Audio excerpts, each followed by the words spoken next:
I'm in Nantes, in the Loire-Atlantique region of France.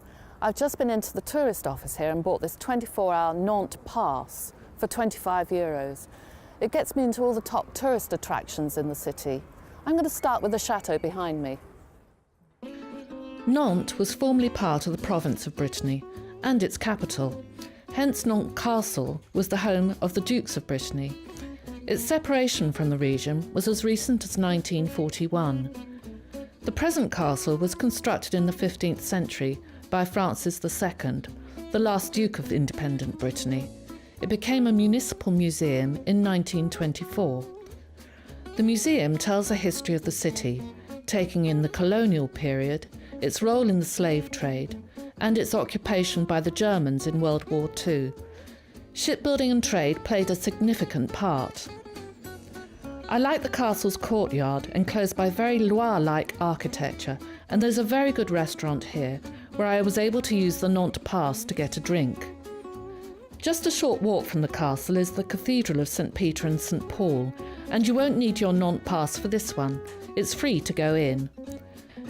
There are two significant tombs to look out for, that of Francis II and the cenotaph of General Lamoricière, who was the leader of the papal army. But it was the modern-looking stained glass windows that really caught my eye. I used my Nantes Pass for a drink in Le Nid, a quirky bar on the 32nd floor of La Tour Bretagne, which offers the best views of Nantes. But I didn't need it to roam the exquisitely decorated Passage Pomeray, a neoclassical arcade of shops, including a rather fine chocolate shop where I spent far too much money. If, like me, you love the excesses of Art Nouveau, make the 4-minute walk from Passage Pomeray to Place Grasselin and La Cigale, a brasserie whose ornamental tiled interior is a riotous celebration of the period. I loved it.